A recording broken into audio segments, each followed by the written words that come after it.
Claro que, né, sem a irresponsabilidade que às vezes essa mensagem traz quando as pessoas pensam assim, né? Ah, vou viver o hoje e o amanhã fico para amanhã, né? E a gente sabe que nós humanos a gente não tem, a gente não pode ser tão irresponsável nisso. A gente precisa sim pensar nos próximos passos, mas não deixar de viver o hoje, né?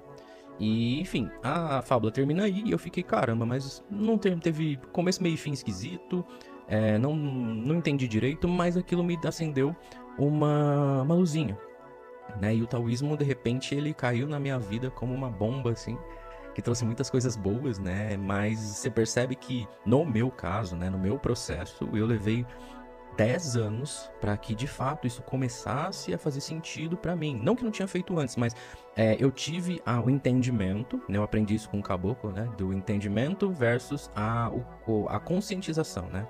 Que o entendimento é quando aquilo faz sentido pra gente, a gente entende, fala, bom, verdade, isso aqui tem um fundamento, isso aqui faz sentido, mas a gente, infelizmente, acaba não se conscientizando que é pôr a mão na massa. Fala, bom, então o que eu preciso fazer para mudar o meu estado de hoje, né? O que eu preciso fazer para me colocar nesse caminho e continuar seguindo esse caminho sem que eu acabe me tornando um general de mim mesmo, né?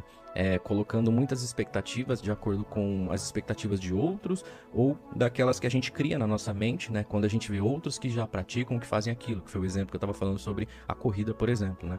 E até para explicar um pouquinho o taoísmo assim, de uma forma bem simples e prática, né? Que eu acho que tem infinitos conteúdos na internet sobre ele hoje, mas ele, assim, ele é uma filosofia chinesa muito antiga, né? Que de fato ensina a gente a viver com mais harmonia, com o Tao, né? E o Tao, a gente pode entender ele como o fluxo natural da vida e do universo. É como se a gente estivesse conectado com a nossa vida estivesse conectada com o fluxo natural e com o universo, né? Com as leis do universo, enfim, de acordo com o que você entende sobre essa conexão, né? E tem diversos materiais, tanto na Bíblia, quanto o taoísmo, quanto o Umbanda, o Candomblé, enfim, outras e outras filosofias e religiões, elas falam dessa mesma coisa de formas diferentes, porque vieram de culturas diferentes, né? E até esse processo que o taoísmo traz pra gente, né? O que foi muito interessante pra mim é que ele não tem uma preocupação de impor regras rígidas e não tem verdades absolutas, né? É só a gente simplesmente observar a vida, a natureza e nós mesmos, né?